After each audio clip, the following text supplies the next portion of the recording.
start, Yasmin? Very Yes, small para, in accordance with the triple character.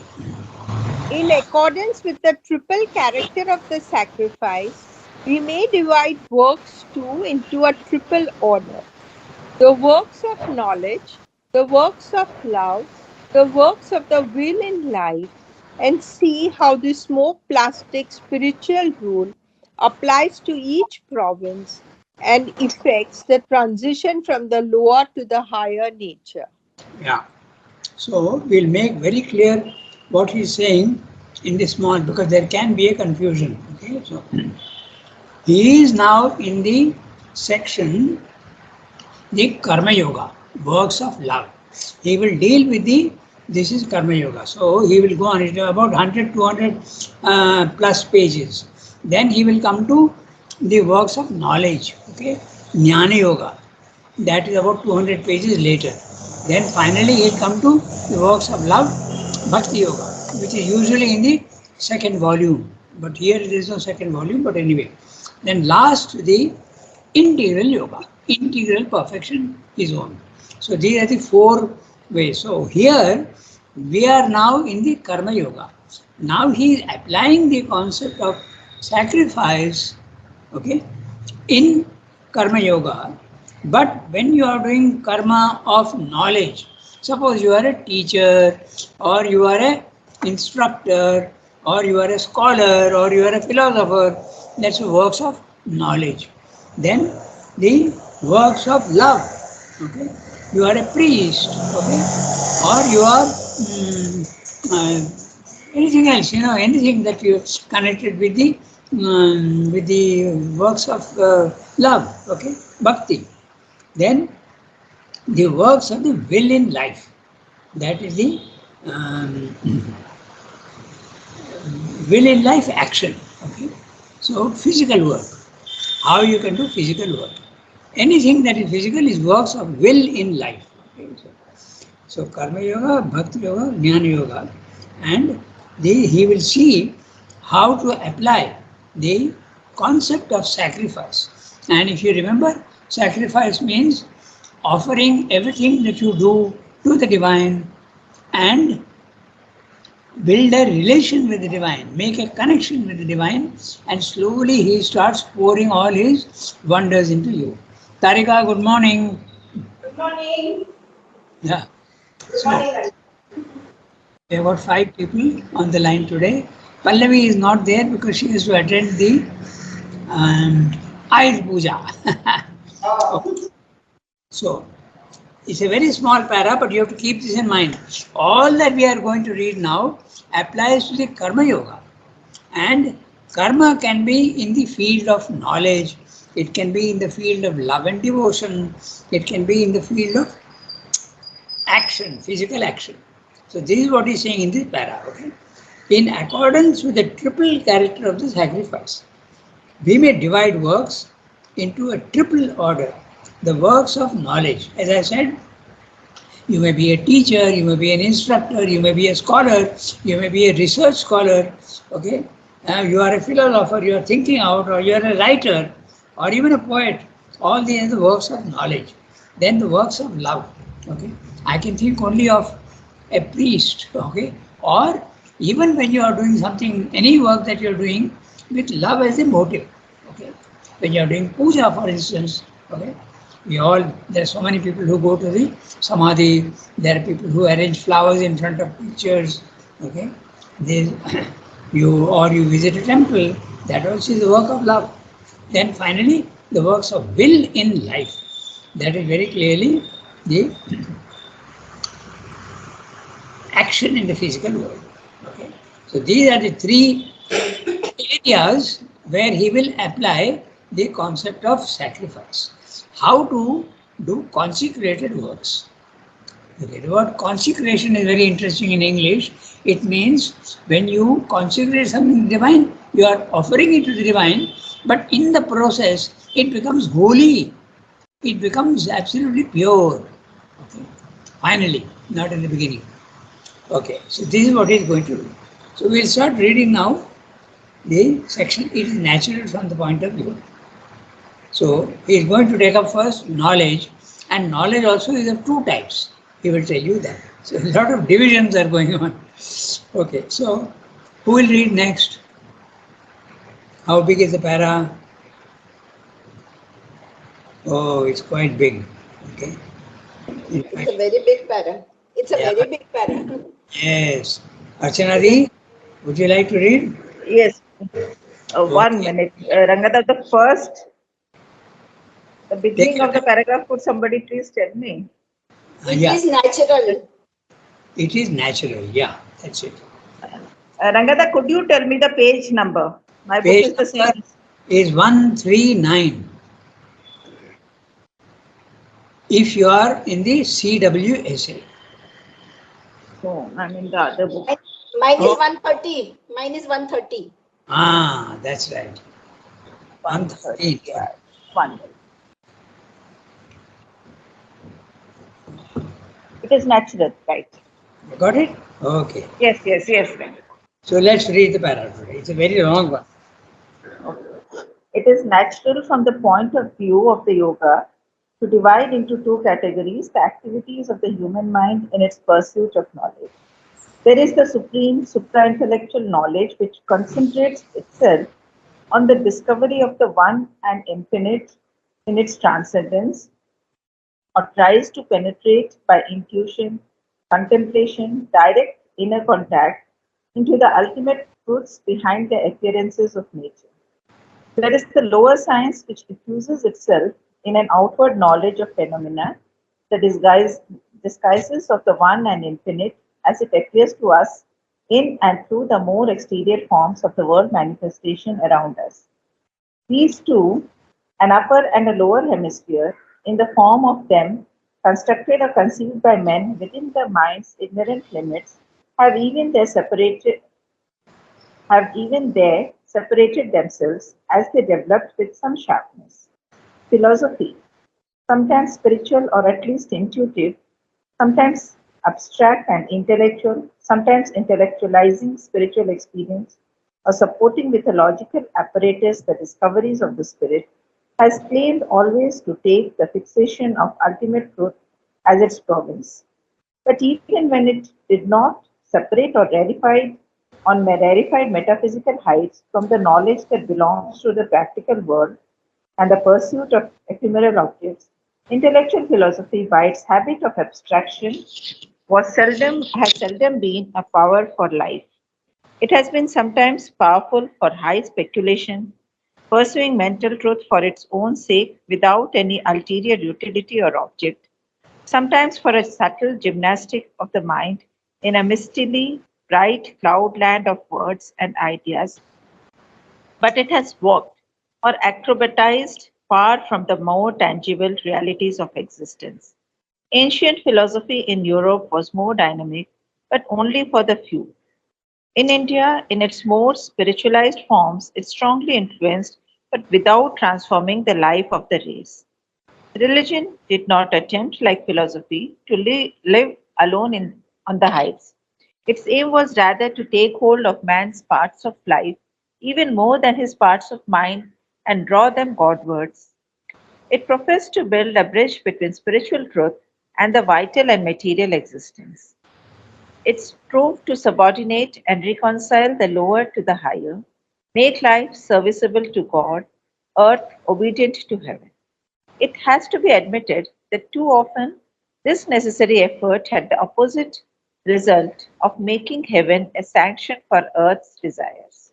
For continually the religious idea has been turned into an excuse for the worship and service of the human ego. Religion, leaving constantly its little shining core of spiritual experience, has lost itself in the obscure mass of its ever extending ambiguous compromises with life. In attempting to satisfy the thinking mind, it more often succeeded in oppressing or fettering it with a mass of theological dogmas. While seeking to net the human heart, it fell itself into pits of pietistic emotionalism and sensationalism. In the act of annexing the vital nature of man to dominate it, it grew itself vitiated and fell a prey to all the fanaticism, homicidal fury, savage, or harsh term for oppression, pullulating falsehood, obstinate attachment to ignorance, to which that vital nature is prone. Its desire to draw the physical in man towards God betrayed it into chaining itself to ecclesiastic mechanism, hollow ceremony, and lifeless ritual. The corruption of the best produced the worst by that strange chemistry of the power of life, which generates evil out of good, even as it can also generate good out of evil. At the same time, in a vain effort at self defense against this downward gravitation, religion was driven to cut existence into two by a division of knowledge. Works, art, life, itself into two opposite categories, the spiritual and the worldly, religious and mundane, sacred and profane. But this defensive distinction itself became conventional and artificial and aggravated rather than healed the disease. On the other side, science and art and the knowledge of life, although at first they served or lived in the shadow of religion, ended by emancipating themselves, became estranged or hostile, or have even recoiled with indifference, contempt, or skepticism from what seemed to them the cold, barren, and distant, or unsubstantial and illusory heights of unreality to which metaphysical philosophy and religion aspire. For a time, the divorce has been as complete as the one sided intolerance of the human mind could make it, and threatened even to end in a complete extinction of all attempt at a higher or a more spiritual knowledge. Yet, even in the earthward life, a higher knowledge is indeed the one thing that is throughout needful, and without it, the lower sciences and pursuits, however fruitful, however rich, free, miraculous in the abundance of their results, become easily a sacrifice offered without due order and to false gods, corrupting, hardening in the end the heart of man, limiting his mind's horizons. They confine in a stony material imprisonment or lead to a final baffling incertitude and disillusionment. A sterile agnosticism awaits us above the brilliant phosphorescence of a half knowledge that is still the ignorance. This whole para is complex thought structure and the way he has done. And not only that, it's a lesson in English. It's fantastic prose, and we'll look at that, okay? Every word is scintillating with meaning and suggestions. It's a fantastic para.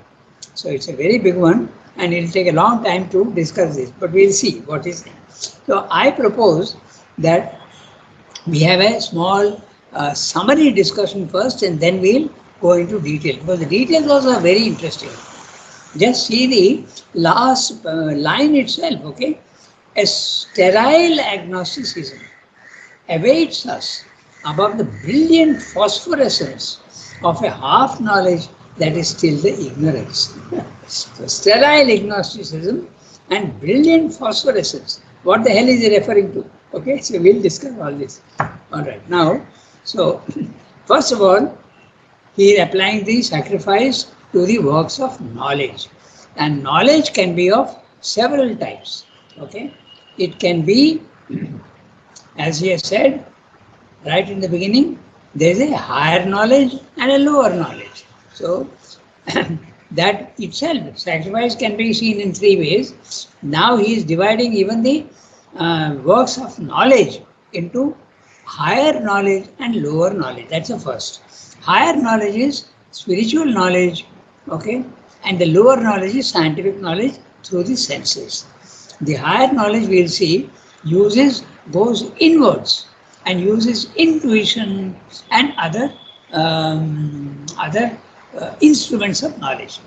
The lower knowledge, paravidya, aparavidya, the lower knowledge uses the senses, and as a supplement it uses also the brain, which is what the scientist does.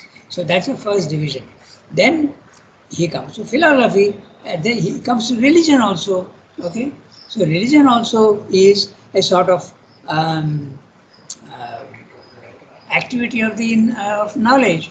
Then he comes to philosophy, and philosophy also he discusses the various aspects of philosophy, philosophy in the West and philosophy in India.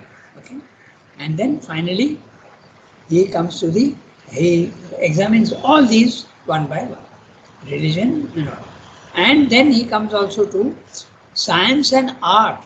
Even art is a he is putting in the category of um, works of knowledge. Okay, that's interesting. So this is what he. So I'll do one thing. I'll read out the summary.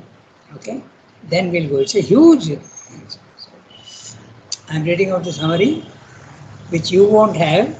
So I'll go slowly, so that means we can go step by step and understand. Once we know the summary what he's saying, then we'll go into details. Okay, so in the Jnana Yoga, which is the works of knowledge, okay, it is normal to divide the range of mental activities into two categories. The first is above the normal mind. Okay, it can be spiritual, it can be religious, and it can be whatever else above the mind. I think even your occultism also can be classed there because it's above the normal mind. The first is above the normal mind, which seeks supra intellectual knowledge. It aims to find the ultimate truths. And what are the ultimate truths? The one, the infinite, behind the superficial appearance of nature. The superficial appearance of nature, all the forms that you see in the physical world. It employs, what are the instruments it employs? The higher nature, it employs intuition. It implies, it uses contemplation, meditation, direct contact or identification. So these are the three instruments that a paravidya, the higher knowledge, uses.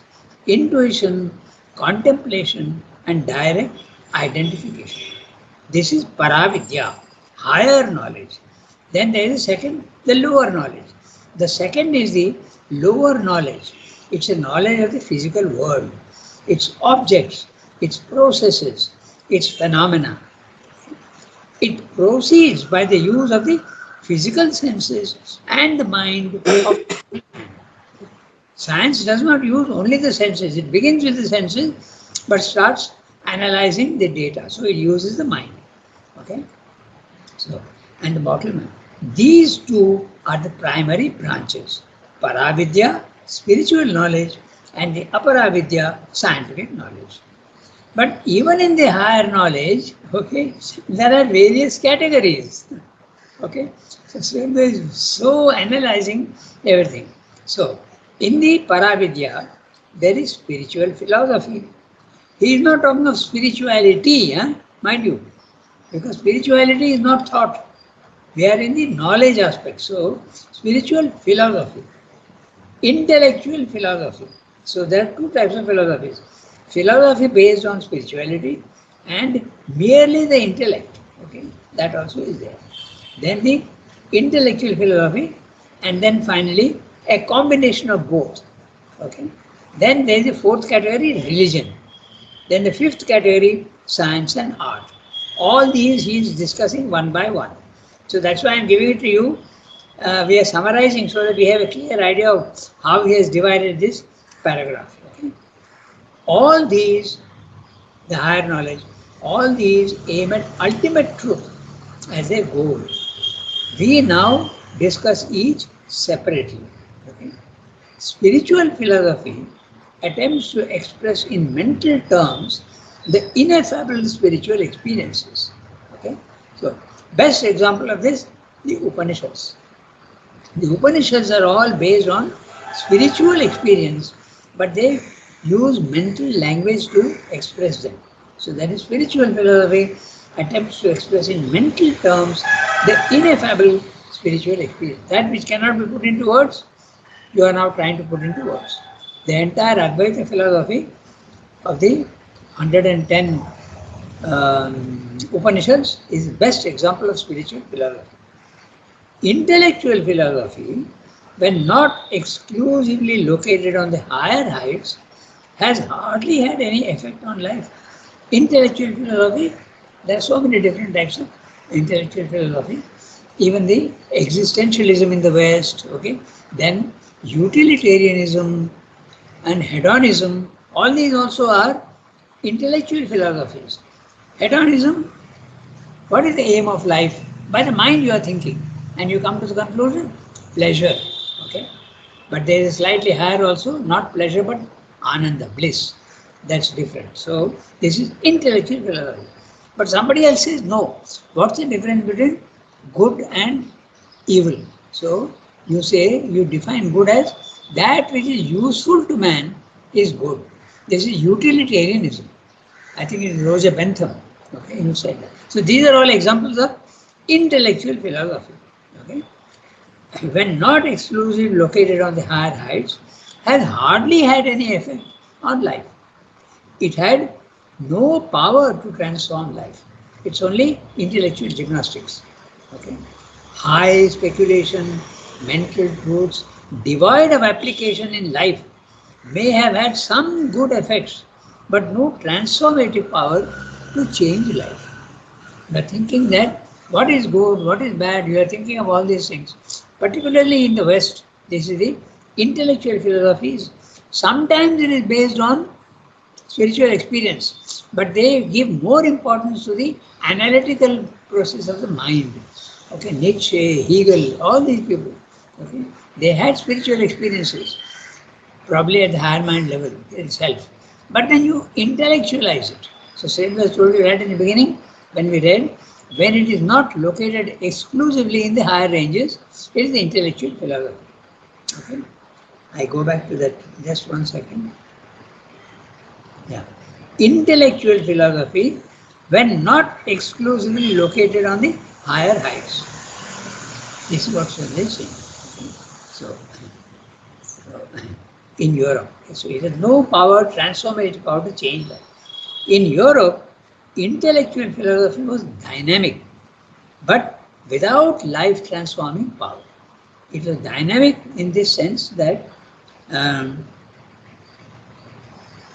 I think he is referring to the Greek culture. There is a huge amount of philosophers. I think more than 1 dozen. Okay, or if you go to philosophy or Western philosophy, you'll see any number of philosophers in Europe. In fact, the modern philosopher, uh,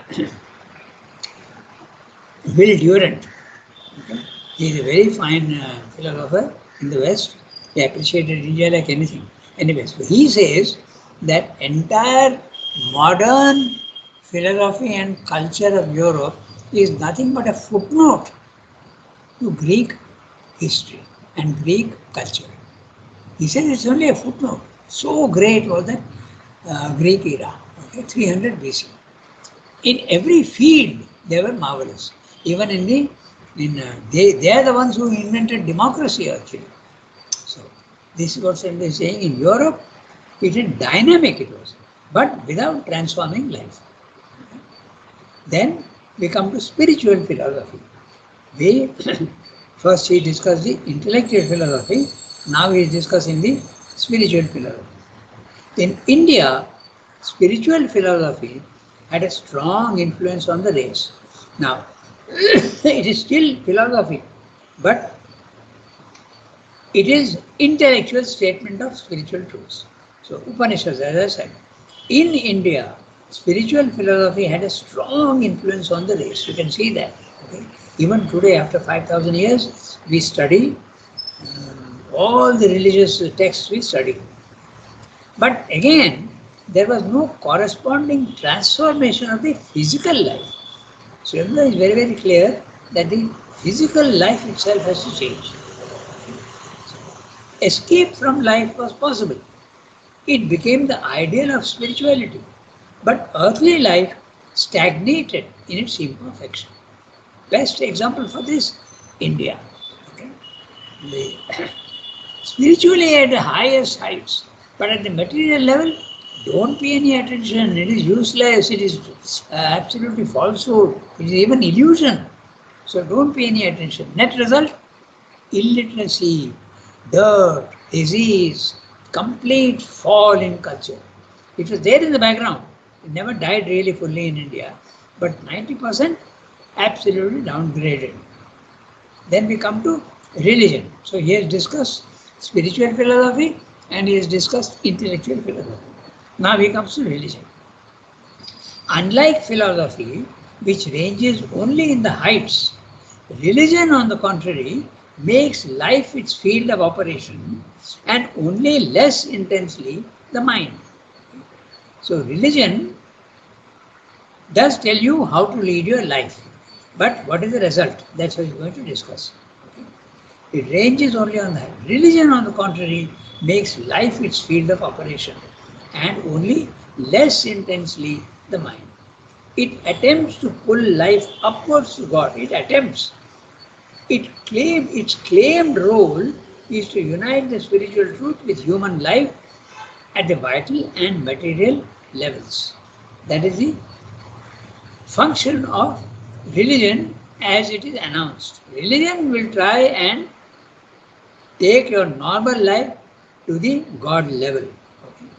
Now, Sridhar is saying, although it professes to make life useful to God's work in the world, all it achieves, in spite of its well-intentioned effort, is to make heaven a sanction for earth's desires.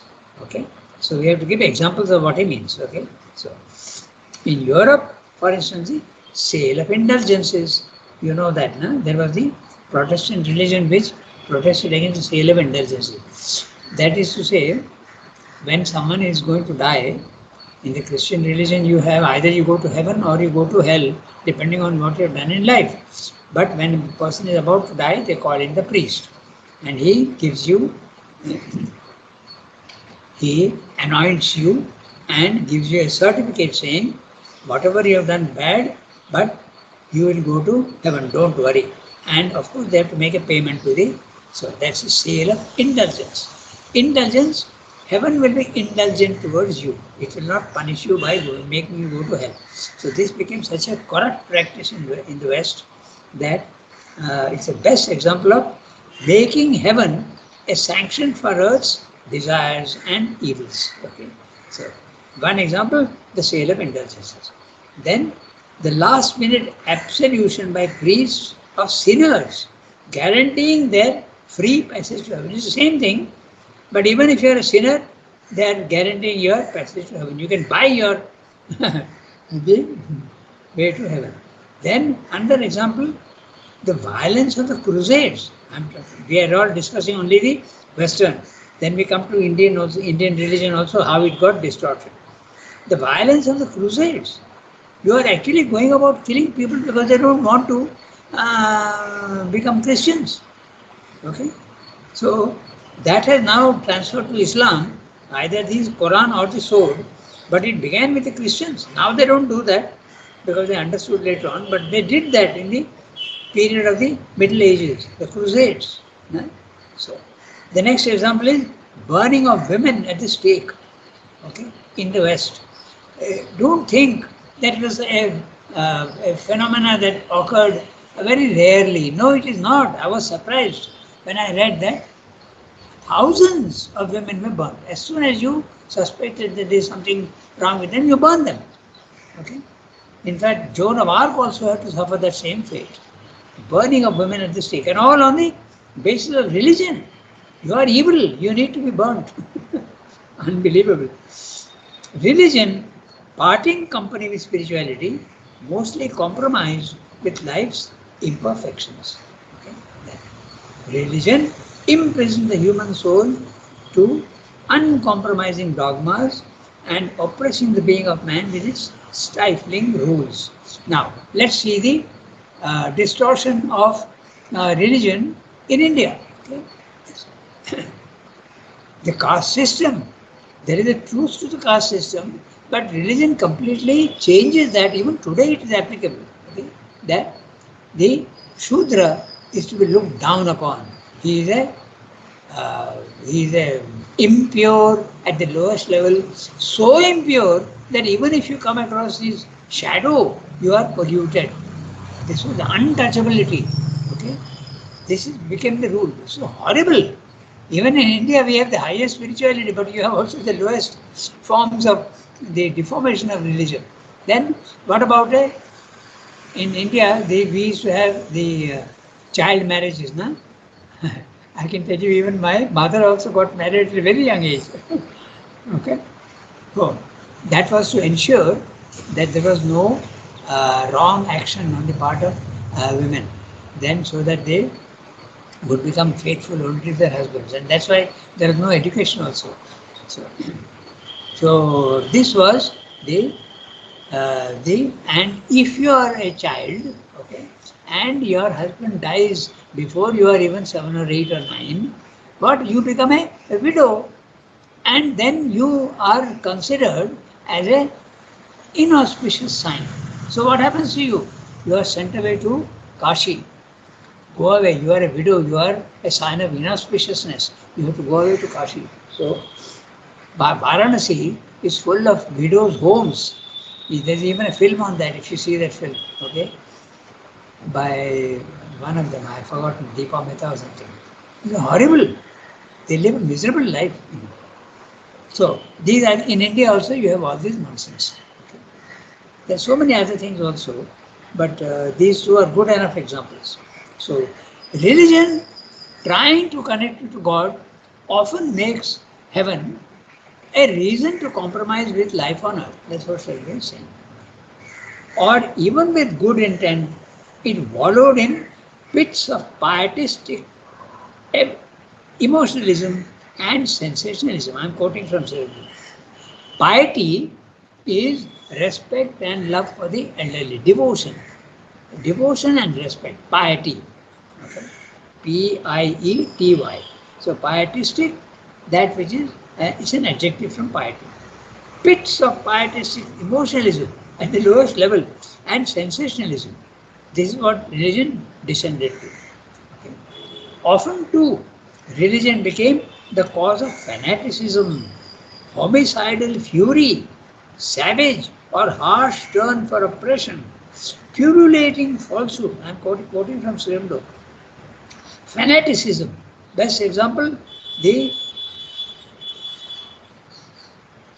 Islamic terrorism. Best example, fanaticism. Sar tan se juda. You don't deserve to live if you don't believe in Allah. Number one. Homicidal fury. The fury can go so much as to commit homicide. Homicide is killing of man. Savage or harsh turn for oppression. This is in India. We can give the example of the Shudra. By the way, that problem is not yet solved. The depressed classes, it is still going on, in spite of non, not allowing non-touchability and all that. Still, it goes on. Everywhere, all over India, in the north, in India, in even Tamil Nadu. Okay? If you see the papers, you will see that these things are going on still now. Homicidal fury, savage or harsh turn for oppression, purulating falsehood. The word purulate means to grow at an unbelievable rate, at an unbelievable speed, okay, and create like the cancer is a purulation. Suddenly the cells start multiplying without any sense and without and reproduction at a fantastic level. Purulating falsehood. They also, in religion also it comes in. Religion allowed itself to be governed and led by the ignorant, vital nature of man. Religion indulged in ecclesiastical mechanism, ecclesiastical priestly, okay, that which belongs to the priest class. Mechanism, okay, you have to do this. Okay. Follow hollow ceremony. Ceremony is there, but it is hollow, no meaning to it. Okay? A very good example is if you go and you are lighting a dhoop, okay, and you are doing arati, or if you are doing arati, but your mind is elsewhere altogether. Okay? That is the hollow ceremony, lifeless ritual. Ritual is there. You go through all the actions and all that, but it is lifeless. There is no real intent in the mind for that. Okay. So this is what Shakespeare is saying about the religion. Then he continues. I'm still reading the the summary. Huh? It's such a big para. Religion became subject to the common enough law of the good producing evil and evil resulting in unintentional good. This is very interesting. All of you can think about examples of how good is going to produce evil, and sometimes evil produces good, unintentional good. How this can happen? Okay, so it's a very interesting thing. One we can give very example of the intended good producing evil is very clear. Okay, one there are many examples, but one example is you fight the wrong war. Okay, when the Nazis came to power, the Allies came together and said, "We will fight this." It's good. Intention is very good. But what do the individual soldiers do? They do all sorts of things, looting, okay, and violating women, okay. Very common in life, in war. It happens. However good you are, this happens. So a good is producing evil. And there is another thing, the evil producing good. That's also interesting. Okay, you can think of so many things. It's not really evil, but that which seems to be bad produces good. Okay, two examples. Not a very good example, but still not too bad. A forest fire is not good. It's not evil, but it's not good. But it produces good. How? By destroying unnecessary vegetation and new life comes up. Okay. Then, and also the other example is the uh, the flood. Okay, the flood comes and destroys so much. It's all destruction. But when the waters recede, your ground becomes fertile because the uh, soil has become fertile. So this is all examples of how good and evil are mixed in the physical world. And the name for that is dualities. In the physical world, there are dualities and both are valid in the physical world. Okay. So religion became subject to the common enough law of the good producing evil and evil resulting in unintentional good. Okay. Sometimes you do something with a bad intention, but ultimately it becomes. In my own life, I've got very good examples, but I won't go into it because it involves many others. So, religion drove, now he goes on to, religion drove a wedge between spiritual life and the worldly life, considering them to be at loggerheads. This is also another thing. But the division had the opposite effect of making life to go further away from the spirit. This is the example. Now he comes to science and art.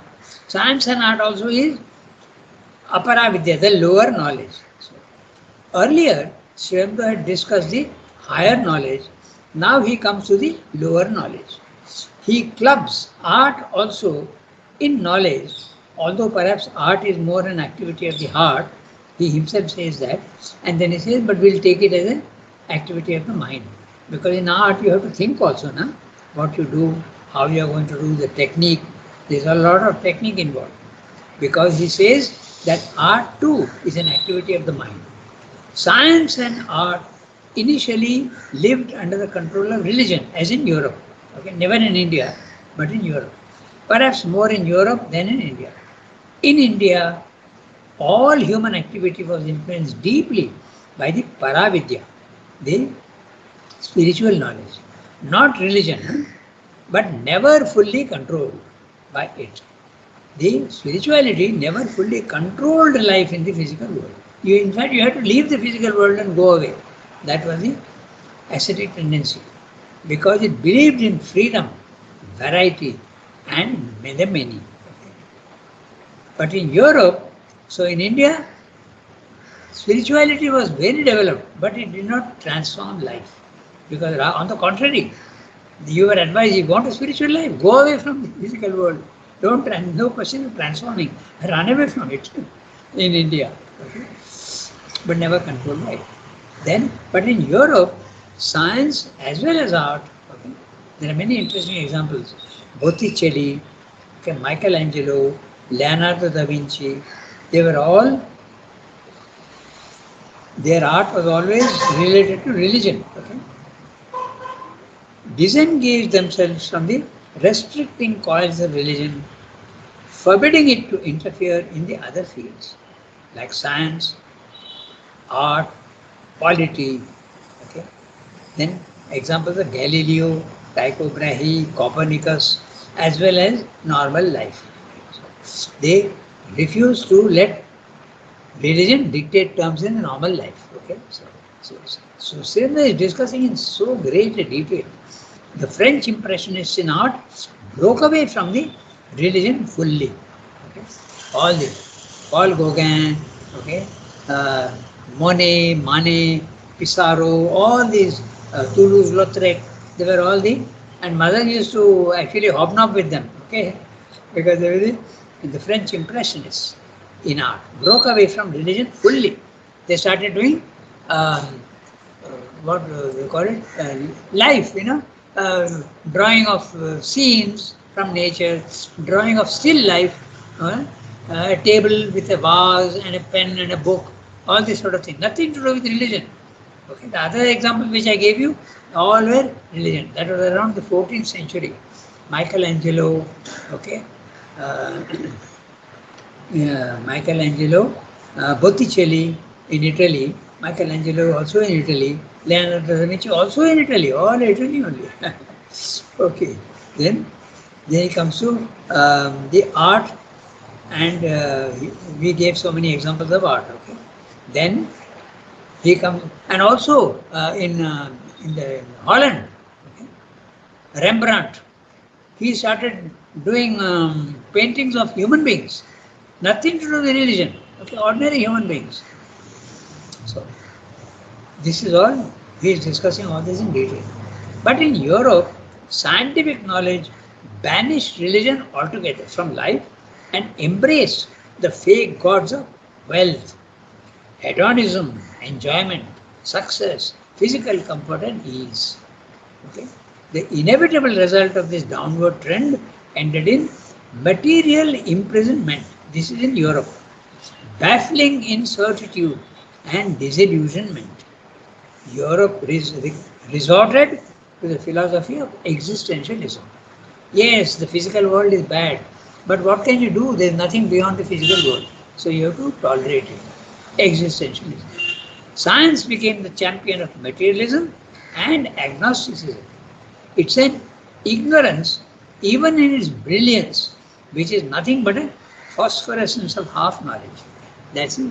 Now, so he is examining and he's saying that science is nothing but materialism, but it's a brilliant phosphorescence. The results that they have got in the physical world are stunning.